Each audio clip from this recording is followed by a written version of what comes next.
আহ, নূতন সূচনার বিষয়ে যাওয়ার আগে আমি বলতে চাই যে আসলে জামা কাপড়, নতুন জামা, নতুন জুতা, নতুন ঘড়ি, নতুন বাড়ি, নতুন গাড়ি, এইসব যে কেউ মানুষ গ্রহণ করতে স্বাচ্ছন্দ্য বোধ করে এবং এটা প্রত্যাশিত সবার জীবনের জন্য। এটা গ্রহণ করতে কোনো সমস্যা নাই, কিন্তু সমস্যা হচ্ছে যখন জীবনের নতুন কোনো পরিবর্তন আসে, সেই ক্ষেত্রেই আমাদের সমস্যা। আজকে আমি মধ্যবয়সী বা আপনারা মধ্যবয়সী যে যারা আছেন, একদিন আমরাও যুবক ছিলাম। এখন বর্তমান যুবকদের সাথে আমাদের তাল মেলানো অনেক কষ্ট হয়ে যাচ্ছে, এবং আজকে যারা যুবক তারাও হয়তো বা আরও 40 বছর পর বা 20 বছর পর তারাও বৃদ্ধ বা মধ্যবয়স্ক হয়ে যাবে। তাদের ক্ষেত্রে হয়তো বা এরকম হতে পারে, আবার কারো ক্ষেত্রে নাও হতে পারে। কিন্তু আমি বলতে চাই, প্রতি বছরই আহ, আহ, খ্রিস্টাব্দ জানুয়ারি বা বাংলায় বৈশাখ মাস আমরা বছরের প্রথম দিন আমরা পালন করি, বরণ করে নিই নতুনকে। আহ, এটা আমাদের এক প্রকার ধারাবাহিক, প্রতি বছরই আমরা এগুলো করে থাকি। আহ, ইচ্ছাকৃত বা অনিচ্ছাকৃতভাবে আমরা পুরাতনকে ঝেড়ে নতুনকে গ্রহণ করার অঙ্গীকার করি। অনেক সময় এটা হয়ে ওঠে না নতুনকে গ্রহণ করা, তারপরেও আমরা এটাকে আনুষ্ঠানিকভাবে করে থাকি। যখন আমি যুবক ছিলাম, আহ, এই এই দিনটা পালন করা এক আহ, এক অদ্ভুত একটা আনন্দে আমার হৃদয় পরিপূর্ণ হতো। কিন্তু দিন দিন নতুন বছরকে বরণ করাটা ফ্যাকাশে হয়ে এসেছে। যুবকদের রং ঢংগুলো আর ভালো লাগে না। এই নিজেও করতে ভালো লাগে, অন্যের করাটাও ভালো লাগে না। আর এখন যে বয়স, সে বয়সে এসে দোষ ধরার প্রবণতা চলে এসেছে মনে। অন্যের দোষ ধরতে খুব ভালো লাগে, কোনো নতুন বিষয় গ্রহণ করতে ভালো লাগে না। যেমন যুগ বদলে যাচ্ছে, আমরা যা করতাম, এখনকার ছেলেরা সেই সমস্ত কাজ করে না। যেমন আমরা যেগুলো করতাম যে খেলাধুলাগুলো করতাম, সেই খেলাধুলোগুলো এখনের ছেলেরা করে না। দৌড়াদৌড়ি, দাঁড়িয়াবান্ধা, গোল্লাছুট, এই সমস্ত এখনের বর্তমান ছেলেরা করে না। লেখাপড়ার সিস্টেমও অন্যরকম। তারপর ধরেন যে ডিজিটাল ব্যবহার বা ডিভাইস ব্যবহার ক্ষেত্রটাও আমাদের সময় এগুলো ছিল না, কিন্তু বর্তমানের ছেলেরা এই সমস্ত নিয়ে অনেক এক্সপার্ট, যেগুলো আমরা অনেক সময় স্বাচ্ছন্দ্যে ব্যবহার করতে পারি না। এবং এই বিষয়গুলো আসলেই আমরা ইতস্তত বোধ করি এবং আমাদের ভিতরে জড়তা এসে যায় এই সমস্ত বিষয়। নতুন কোনো ধারণা, নতুন বিষয়, অফিসিয়াল পরিবর্তন, সামাজিক পরিবর্তন, রাজনৈতিক পরিবর্তন, মান্ডলিক পরিবর্তন, বৈশ্বিক পরিবর্তন, পৃথিবীর পরিবর্তন প্রতিদিনই হচ্ছে। সমস্ত কিছুই নতুন, পুরাতন কিছুই আর ফিরে আসবে না এবং আসবেও না। আমি যা করিনি সেটা করতে বেখাপ্পা লাগে অনেক সময়। আমার জীবন এখন ফিক্স হয়ে গেছে, একটা একটা জায়গায় এসে থেমে গেছে। কমফোর্ট জোন বলি আমরা, এই কমফোর্ট জোন থেকে বের হওয়া আমার জন্য অনেক কষ্টসাধ্য। কারো কিছু করাটাও ভালো লাগে না বা নিজেও করতে পারে না, এমন একটা পরিস্থিতি আমাদের এই বয়সে চলে এসেছি আমরা এখন। কিন্তু বাইবেল আমাদের নতুন কিছু আঁকড়ে ধরার কথা বলছে। বাইবেল বলছে নতুন কিছু আঁকড়ে ধরার বিষয় বলছে। তো নোহের জাহাজ নির্মাণের বিবরণ আমি বলতে চাই, আমাদের সেই শিক্ষা দেয় নতুনকে আঁকড়ে ধরা। নোহ ছিলেন একজন মানুষ যিনি ঈশ্বরের কাছ থেকে বৃদ্ধাবস্থায় নতুন সূচনায় পা রেখেছিলেন। আমরা বিশ্বাস করি যে আমাদের সকলেরও নোহের মতো কিছু অভিজ্ঞতার মধ্যে দিয়ে আমরা যাচ্ছি। আসুন আমরা নিজেদেরকে একটি প্রশ্ন করি, কিভাবে নোহ একটি নতুন সূচনায় পা রেখেছিলেন। বাক্য বলে, আদি পুস্তক 6 অধ্যায় 4 পদ, সেখানে লেখা আছে, কিন্তু নোহ সদাপ্রভুর দৃষ্টিতে অনুগ্রহ প্রাপ্ত হইলেন। নহ তৎকালীন লোকদের মধ্যে ধার্মিক ও সিদ্ধ লোক ছিলেন। নহ ঈশ্বরের সহিত গমনাগমন করিতেন। অনুগ্রহের বিষয় এখানে লেখা আছে। নহ ঈশ্বরের অনুগ্রহ পেলেন এবং তিনি ঈশ্বরকে বিশ্বাস করতেন এবং তিনি বাধ্য ছিলেন। এর মধ্য দিয়ে নহ সেই নতুনের দিকে ধাবিত হয়েছিলেন।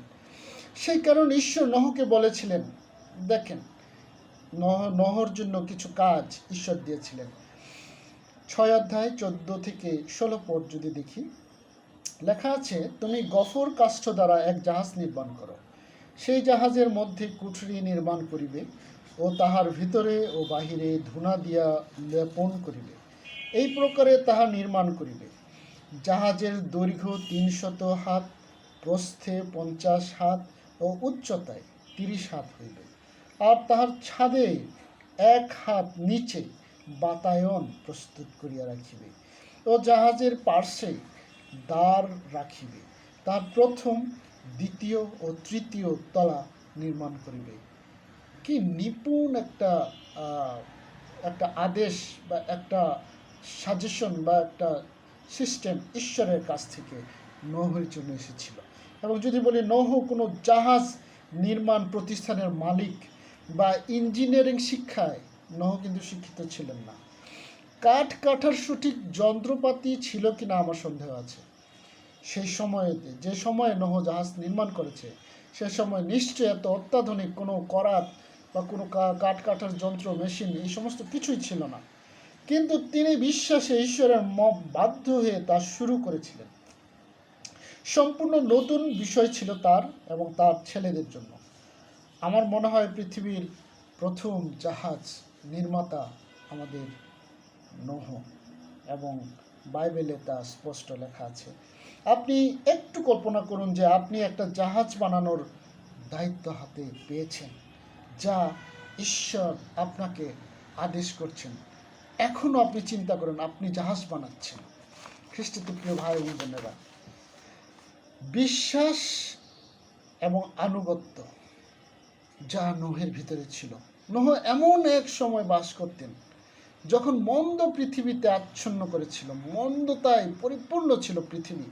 তবুও তিনি আনুগত্যে জীবনযাপন করতে পছন্দ করতেন, যার জন্য তিনি প্রভুর অনুগ্রহ পেয়েছিলেন। জাহাজ তৈরির জন্য ঈশ্বর যখন আহ্বান করেছিলেন, তখন তিনি বিড়বিড় করে বলেননি বা দ্বিধা করেননি। তিনি কেবল বিশ্বাস করেছেন এবং মেনে চলেছেন। ঈশ্বর যেভাবে বলেছেন সেভাবে তিনি মেনে চলেছেন। নহের ইচ্ছা ছিল সব সময় ঈশ্বরকে খুশি করা, এবং বাইবেল আমাদের বলে যে প্রভু তাকে যা করতে আদেশ করেছিলেন তাই তিনি করেছিলেন। নহের বিশ্বাস এবং আনুগত্যের মধ্যে তিনি একটি নতুন সূচনা সৃষ্টি করেছিলেন। আপনি, আমি নহের মতো হতে পারি কি না? আজকে সেই প্রশ্ন আমাকে, আপনাকে বাইবেল করছে। নির্ভরতার ঈশ্বর যখন আপনাকে আমাকে ডাকেন, তখন তার উপর আস্থা রাখতে এবং মানতে আপনি ইচ্ছুক আছেন কিনা? আদি পুস্তক তার 6 অধ্যায় 18 থেকে 22 পদে লেখা আছে, কিন্তু তোমার সহিত আমি আমার নিয়ম স্থির করিব। তুমি আপন পুত্রগণ, স্ত্রী ও পুত্রবধূদিগকে সঙ্গে লইয়া সেই জাহাজে প্রবেশ করিবে। আর মাংস বিশিষ্ট সমস্ত জীবজন্তুর স্ত্রী পুরুষ জোড়ায় জোড়ায় লইয়া তাহাদের প্রাণ রক্ষার্থে আপনার সহিত সেই জাহাজে প্রবেশ করাইবে। সর্বজাতীয় পক্ষী ও সর্বজাতীয় পশু ও সর্বজাতীয় ভূচর সরীসৃপ জোড়ায় জোড়ায় প্রাণ রক্ষার্থে তোমার নিকটে প্রবেশ করিবে। আর তোমার ও তোমাদের আহারার্থে তুমি সর্বপ্রকার খাদ্য সামগ্রী আনিয়া আপনার নিকটে সঞ্চয় করিবে। তাহাতে নহ সেইরূপ করিলেন, ঈশ্বরের আজ্ঞানুসারেই সকল কর্ম করিলেন। আমেন। তিনি সমস্ত কাজ ঈশ্বর যেভাবে আদেশ করেছিলেন ঠিক সেভাবেই করলেন। নহের জীবনে জাহাজ তৈরি ছিল সম্পূর্ণ নতুন একটি অধ্যায়। কোনো প্রশিক্ষণ ছিল না, তার অভিজ্ঞতাও ছিল না, পেশাদার জাহাজ নির্মাতাও তিনি ছিলেন না। বয়সের দিক থেকে আপনি যদি দেখেন, নতুন করে শুরু করার মতো মানসিকতা তিনি ওনার থাকার কথাই না, কারণ তিনি পূর্ণ বয়সপ্রাপ্ত হয়েছিলেন। জাহাজ তৈরি সম্পূর্ণ নতুন এবং অজানার বিষয় ছিল নহের জন্য, কিন্তু বিশ্বাসে এবং বাধ্যতায় তিনি জাহাজ নির্মাণ শুরু করলেন। খ্রিস্টীয় প্রিয় ভাই এবং বোনেরা, হয়তো আপনার জীবনে এমন নতুন কোনো বিষয় হতে পারে ডিজিটাল বিষয়াদি, স্মার্টফোন অপারেট, তথ্য প্রযুক্তি, ট্রেন চালানো, বিমান চালানোর মতো দুর্বোধ্য কাজ আপনার সামনে আসতে পারে। নতুন প্রজন্মকে গ্রহণের বিষয় আসতে পারে, যেটা আমরা পারছি না এখন। অন্য ডিনোমিনেশনের সাথে যুক্ত হয়ে কাজ করার কঠিন চ্যালেঞ্জ আপনার জীবনে আসতে পারে। নিজস্ব চার্চ পরিচালনা, অফিসের দায়িত্ব, পারিবারিক দায়িত্ব, সামাজিক দায়িত্ব ইত্যাদি ইত্যাদি কঠিন বিষয় আপনার জীবনে যুক্ত হতে পারে। যে কোনো নতুন বিষয় প্রভু আপনার সামনে নিয়ে আসতে পারে, কিন্তু আপনার মানসিকতা কি? প্রশ্ন এখানে। গ্রহণ করবেন নাকি বর্জন করবেন, সিদ্ধান্ত আপনার। কিন্তু প্রভু চান আপনাকে নতুন করে গেঁথে তুলতে। আদি 7:11 লেখা আছে, নোহের বয়সের 600 বছরের দ্বিতীয় মাসে সপ্তদশ দিনে মহা জলাধির সমস্ত অনুই ভাঙিয়া গেল এবং আকাশের বাতায়ন সকল উন্মুক্ত হইল, তাহাতে পৃথিবীতে 40 দিবারাত্র মহা বৃষ্টি হইল। কঠিন একটা ঝড়, কঠিন। আপনি একটু চিন্তা করুন, কল্পনা করুন, দিন রাত 24 ঘন্টা বৃষ্টি, আপনি জাহাজের ভিতর বদ্ধ আপনার পরিজন নিয়ে, বাইরে প্রচণ্ড ঝড় হচ্ছে। আপনি একটু কল্পনা করুন আপনার বেলায়। আমাদের জীবনের সমস্যাগুলো ঠিক তেমনি ঝড়ের মতো, আপনার জাহাজে আটকে রাখার মতো আপনি জাহাজের ভিতরে সেই নোহের মতো আপনি একটু চিন্তা করেন। যদিও বা সেই নোহের মতো ঝড় নাই, কিন্তু আমাদের ব্যক্তিগত এমন ঝড়, অনেক ঝড়ের মধ্যে আমরা রয়েছি। খ্রিস্টতে প্রিয় ভাই এবং বোনেরা, আদি 7:16-18 লেখা আছে, পরে সদাপ্রভু তার পশ্চাদের দ্বার বন্ধ করিলেন, আর 40 দিন পর্যন্ত পৃথিবীতে জল প্লাবন হইল। তাহাতে জল বৃদ্ধি পাইয়া জাহাজ ভাসিলে তাহা মৃত্তিকা ছাড়িয়া উঠিল। পরে জল প্রবল হইয়া পৃথিবীতে অতিশয় বৃদ্ধি পাইল এবং জাহাজ জলের উপরে ভাসিল। খ্রিস্টতে প্রিয় ভাই বোন বোনেরা, জাহাজ জলের উপর ভেসে উঠল। এবং যদি দেখি যে 19-20 পদে লেখা আছে, 24 পদে লেখা আছে, আর পৃথিবীতে জল অত্যন্ত প্রবল হইল, আকাশমণ্ডলের অধস্থিত সকল মহাপর্বত মগ্ন হইল, হিমালয় পর্বতের মতো পর্বত সমস্ত ডুবে গেল, তাহার উপরে 15 হাত জল উঠিয়া প্রবল হইল, পর্বত সকল মগ্ন হইল। 24 লেখা আছে, আর জল পৃথিবীর উপরে 150 দিন পর্যন্ত প্রবল হইল। একটু চিন্তা করেন খ্রিস্টীয় প্রিয় ভাই এবং বোনেরা, 150টা দিন, 6 মাস। আপনি একটু চিন্তা করেন যে আপনি জাহাজের ভেতরে আপনি জলে ভাসছেন। একদিন 150 দিন, একদিন নয়, 7 দিন নয়, 150 দিন আপনি জলের উপরে ভাসছেন। ঈশ্বর নোহকে অলৌকিকভাবে বাঁচাতে পারতেন। নৌকা জাহাজ এইসব ঈশ্বরের দরকার ছিল না নোহকে বাঁচানোর। ঈশ্বর ইচ্ছা করলে পারতেন সেই জাহাজ ছাড়া নোহকে বাঁচাইতে, এতগুলো প্রাণকে বাঁচাতে তিনি পারতেন ইচ্ছা করলে, কিন্তু তিনি নোহকে ঝড় মোকাবেলা করতে দিলেন এবং নিজ হাতে জাহাজ নির্মাণ করতে দিলেন। নোহকে খাবার সংগ্রহ করতে বললেন, পশুদের সাথে নিয়ে উঠতে বললেন। সমস্ত কাজ নোহ করেছিলেন, ঈশ্বর করেননি। ঈশ্বর শুধু আদেশ দিয়েছিলেন। খ্রিস্টীয় প্রিয় ভাই বোনেরা, অবিশ্বাস্য বিশ্বাস নোহের ভিতরে। নোহ একটি কঠিন সময়ের মধ্যে বেঁচেছিলেন।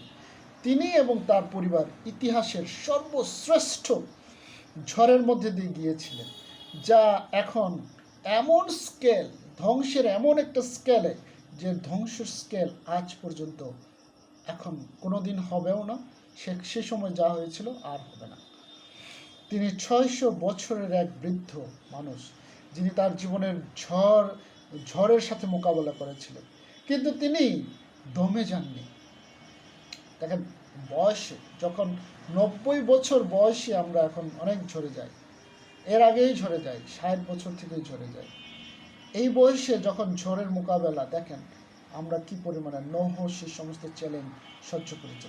জীবনে সর্বদা ঝড় থাকবেই, তবে প্রায়শই এমন একটি ঝড়ের সময় আমরা ঈশ্বরের শক্তিশালী উপায়ে ঈশ্বরের মুখোমুখি হই। বর্তমানে আমরা প্যান্ডামিক সিচুয়েশনে ঈশ্বরের মুখোমুখি হচ্ছি। জানি না কতজন আমরা বাধ্যতায় ঈশ্বরের মুখোমুখি হচ্ছি, কতজন আমরা এই প্যান্ডামিকের পরে ঈশ্বরের সামনে আসবো আমরা জানি না। শুধু ঝড়ের সময় ঈশ্বর ঈশ্বর করব, নাকি নোহের মতো ঝড় ছাড়াও ঈশ্বর ঈশ্বর করব? আজকে প্রশ্ন রাখতে চাই খ্রিস্টিতে প্রিয় ভাই বোনেরা। অটুট বিশ্বাস থাকা সত্ত্বেও প্রবল ঝড়, কঠিন পরিস্থিতি যাই হোক না কেন, আপনি কি প্রস্তুত আছেন কিনা প্রভুর মুখোমুখি হওয়ার, প্রভুর সাথে গমনাগমন করার নোহের মতো? আজকে প্রশ্ন রাখতে চাই খ্রিস্টিতে প্রিয় ভাই বোনেরা।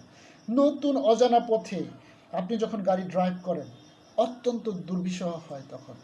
এবং যদি 50 ঊর্ধ্ব কোনো ব্যক্তিকে আমরা বলি যে আপনি জমে ঢোকেন, সেটা তার জন্য অত্যন্ত কঠিন কাজ হয়ে যায়। যদি 50 ঊর্ধ্ব কাউকে বলি সাইকেল চালান, বলি যদি হিমালয় আপনি জয় করে আসেন, ফুটবল খেলেন, নদী সাঁতার দেন, এটা অত্যন্ত কঠিন একটা কাজ।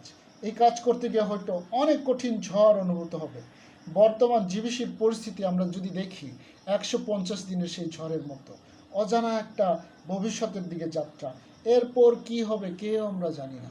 কিন্তু ঝড় শুধু আমাদের জিবিসি না, আমাদের খ্রিস্ট মণ্ডলী, বাংলাদেশের প্রত্যেকটা মণ্ডলী একই অবস্থা। প্রত্যেকটা মণ্ডলী, প্রত্যেকটা পরিবার, প্রত্যেকটা ব্যক্তি ঝড়ের মধ্যে আছে এবং জাহাজের মধ্যে বদ্ধ আছে, 150 দিনের সেই ঝড়ের মধ্যে আছে। খ্রিস্টের প্রিয় ভাই এবং বোনেরা, আসুন বাক্য কি বলে আমরা একটু দেখি। আদি পুস্তক 8 অধ্যায় 3 থেকে 11 পদে লেখা আছে, আর জল ক্রমশ ভূমির উপর হইতে সরিয়া গিয়া 150 দিনের শেষে 150 দিনের শেষে হ্রাস পাইল। তাহাতে সপ্তম মাসের 7ম দিনে অরারতের পর্বতের উপরে জাহাজ লাগিয়া রহিল। পরে 10ম মাস পর্যন্ত জল ক্রমশ সরিয়া হ্রাস পাইল।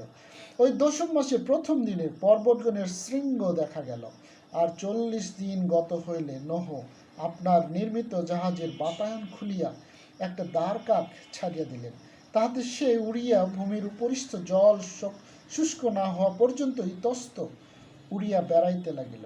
আর ভূমির উপরে জল হ্রাস পাইয়াছে কিনা তাহা জানিবার জন্য তিনি আপনার নিকট হইতে এক কপট ছাড়িয়া দিলেন, তাহাতে সমস্ত পৃথিবী জলে আচ্ছাদিত থাকাতে কপট পদার্পণের কোনো স্থান পাইল না। তাই জাহাজের তাহার নিকটে ফিরিয়া আসিল। তখন তিনি হাত বাড়াইয়া তাহাকে ধরিলেন ও জাহাজের ভিতরে আপনার নিকটে রাখিলেন। পরে তিনি আর 7 দিন বিলম্ব করিয়া জাহাজ হইতে সেই কপট পুনর্বার ছাড়িয়া দিলেন, এবং কপটটি সন্ধ্যাকালে তাহার নিকটে ফিরে আসিল। আর তাহার ঠোঁটে আর দেখো তাহার মুখে জলপাই বৃক্ষের একটি নবীন পত্র ছিল। ইহাতে নোহ বুঝিলেন যে ভূমির উপরে জল হ্রাস পাইয়াছে। পরে তিনি আর 7 দিন বিলম্ব করিয়া সেই কপট ছাড়িয়া দিলেন। তখন সে তাহার নিকটে আর ফিরিয়া আসিল না। নোহের বয়সের 601 বছরের 1ম মাসের 1ম দিনে পৃথিবীর উপরে জল শুষ্ক হইল। তাহাতে নোহ জাহাজের ছাদ খুলিয়া দৃষ্টিপাত করিলেন, আর দেখো ভূতল নির্জল। পরে 2য় মাসের 27 দিনে ভূমি শুষ্ক হইল। হালেলুয়া! ঝড় আপনার জীবনে থাকবে না, ঝড় থেমে যাবে এবং ভূমি শুষ্ক হবে। ঈশ্বর সে প্রতিজ্ঞা করেছেন। 150 দিনের প্রবল ঝড় থেমে গেছে, ভয়ঙ্কর সময় পার করছে নোহ এবং তার পরিবার। কিন্তু একটি প্রস্তুত হৃদয়। ঝড় যত বড়ই হোক না কেন, ঈশ্বর আমাদেরকে ঝড়ের মধ্য দিয়ে দেখতে পারেন। ঝড়টি কেবল একটি মজার জন্য ঘটেনি। ঈশ্বর তাকে যে নিয়মিত দিক নিয়ে যাচ্ছিলেন, তার জন্য নোহকে প্রস্তুত করার জন্য ঝড়ের প্রয়োজন ছিল। এবং নোহ জানতেন ঈশ্বর নিশ্চয়ই তাকে ভালো কিছুর দিকে নিয়ে যাচ্ছেন। নোহের সেই বিশ্বাস, সেই দৃঢ়তা সে সময় ছিল। নোহর চারপাশে ঘটে যাওয়া সমস্ত ধ্বংস সত্ত্বেও ঈশ্বর তার জন্য সুন্দর কিছু রেখেছিলেন। আমরা যদি সেই রংধনুর কথা আমরা আজও জানি, এবং সেই রংধনু তখন থেকে সৃষ্টি হয়েছিল, সেই মুহূর্তে যখন তিনি তার জন্য ঈশ্বরের প্রতিশ্রুতি পেয়েছিলেন এবং তিনি আবার শুরু করার জন্য প্রস্তুত ছিলেন। খ্রিস্টতে প্রিয় ভাই এবং বোনেরা, আপনি কি নহের মতো, আমি কি নহের মতো হব? আপনার আমার জীবনের জন্য ঈশ্বরের পরিকল্পনায় প্রবেশ করার জন্য প্রস্তুত হৃদয় আমাদের আছে কি? যদি প্রস্তুত থাকেন তাহলে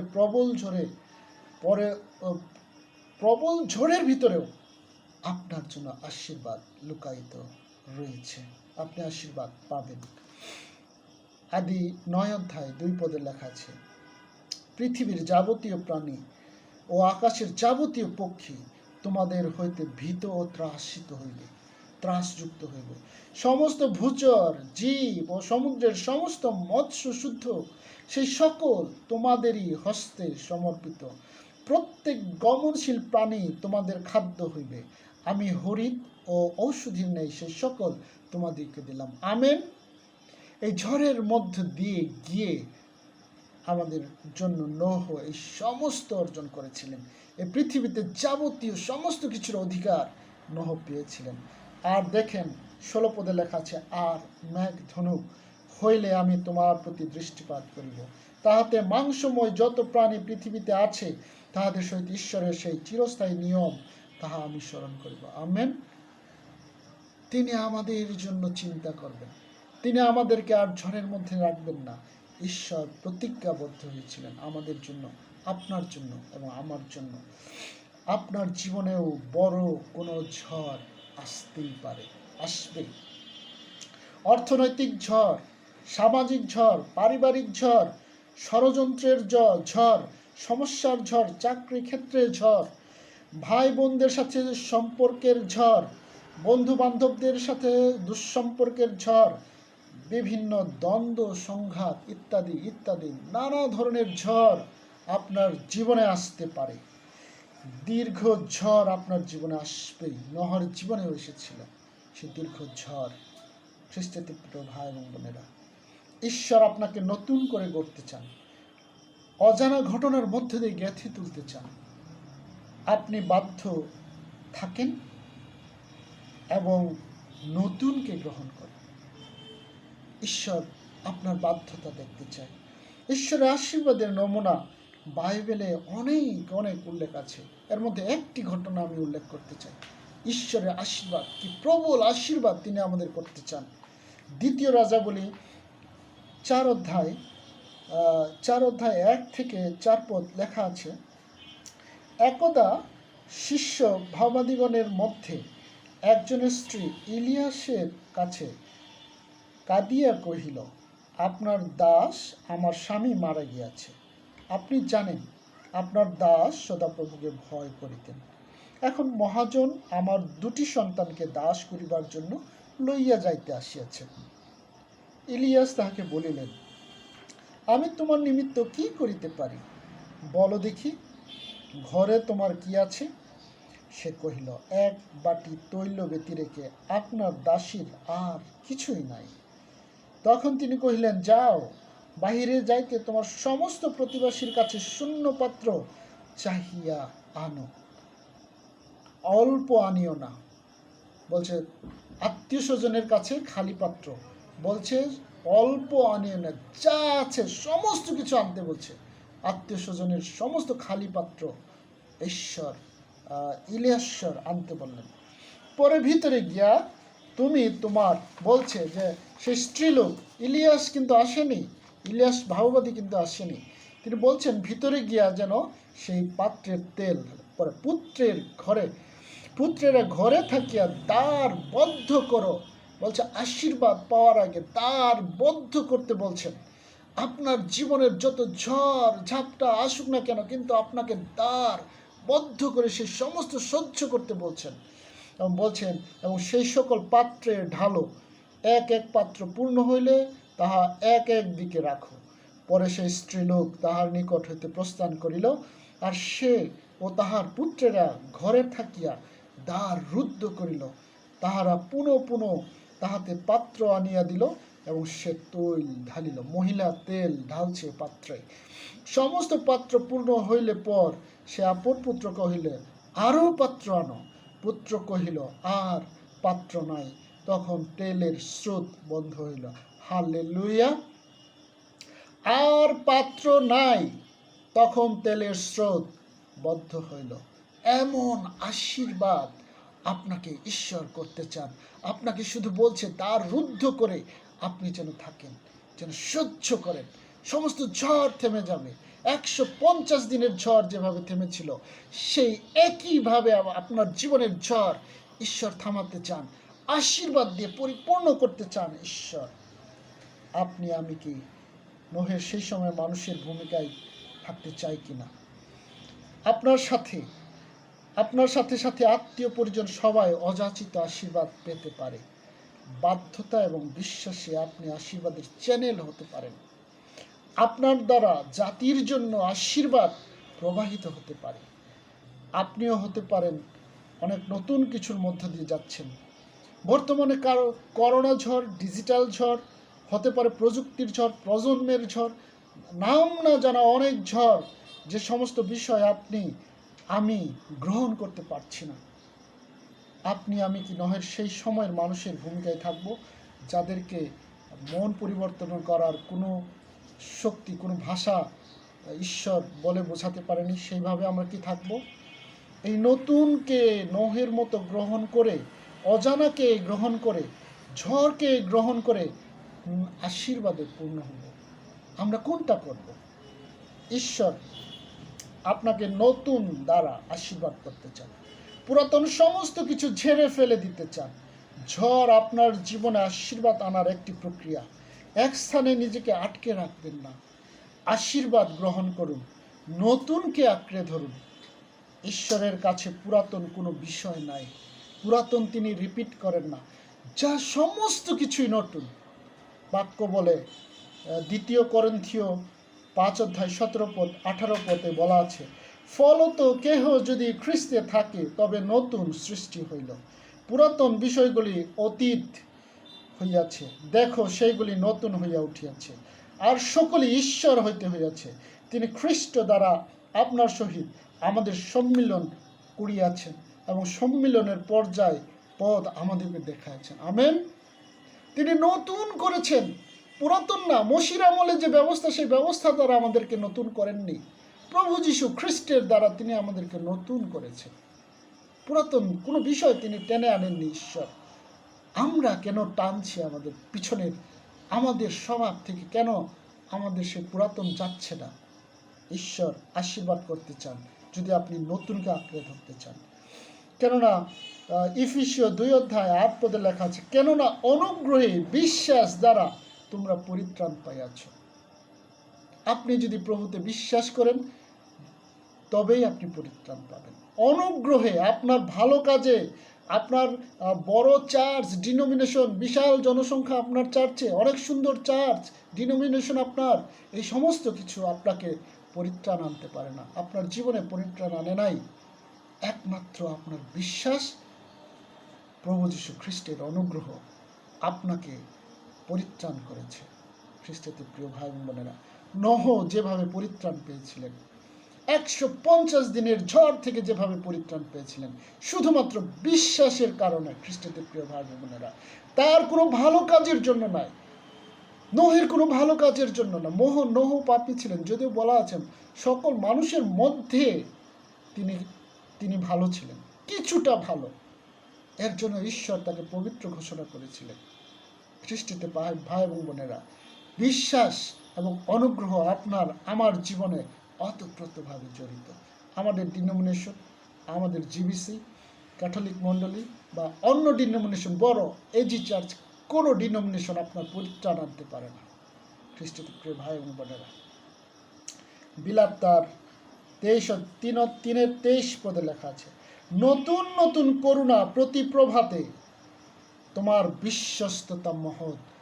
ঈশ্বরের বিষয় লেখা বলছে, ঈশ্বরের প্রতিটি করুণা দয়া নতুন নতুন, একটা করুণা আরেকটা করুণা, একটা দয়া আরেকটা দয়ার সাথে মিল নেই। নতুন নতুন আপনার প্রতিদিন নতুন নতুন আশীর্বাদ আপনার জন্য ঈশ্বর দিচ্ছেন। ঈশ্বর স্বয়ং যে কোনো ঘটনার পুনরাবৃত্তি করেননি যা আপনাকেও করতে দিতে চান না। প্রত্যেকটি আশীর্বাদ প্রত্যেক প্রভাতে নতুন, কোনোটার সাথে কোনোটার মিল নেই। সুতরাং আপনি আমি কেন এক বিষয়ের ভেতরে আটকে থাকব? তিনি নতুন অনেক কিছু দিচ্ছেন আপনাকে আমাকে। নতুন প্রজন্ম প্রভুর, এই নতুন তথ্য প্রযুক্তি প্রভুর, পৃথিবীর সমস্ত কিছুই প্রভুর। আপনার আমার জন্য বর্তমান ভবিষ্যৎ সমস্ত কিছুই প্রভুর। তিনি মানধাত্তা, তিনি মধ্যযুগ, তিনি আধুনিক যুগ, তিনি প্রযুক্তি, তিনি ভবিষ্যৎ। যুগ পর্যায়ে যুগে যুগে ঈশ্বর এক এবং নতুন। আপনাকেও আমাকেও নতুন তিনি করতে চান, সৃষ্টি করতে চান। আমাদের ঈশ্বর আজকে যা আপনার কাছে নতুন, বিড়ম্বনার, কিন্তু তিনি আপনাকে এর মধ্যে দিয়ে আশীর্বাদ করতে চান। আপনি কি প্রস্তুত আছেন কিনা? নাকি আমাদের সময় এই সমস্ত কিছু ছিল না, আমরা এই সমস্ত করতে পারবো না, সেইভাবে আপনি নিজেকে আটকে রাখবেন, স্থির রাখবেন পেছনের দিকে? সিদ্ধান্ত আপনার। সমস্ত বিষয়ে পজিটিভ থাকুন, নতুনকে আঁকড়ে ধরুন। আরেকটি বার বলছি, সমস্ত বিষয়ে পজিটিভ থাকুন, নতুনকে আঁকড়ে ধরুন। ঈশ্বর প্রত্যেককে তার বাক্যের মধ্যে দিয়ে আশীর্বাদ দান করুন। ধন্যবাদ সবাইকে।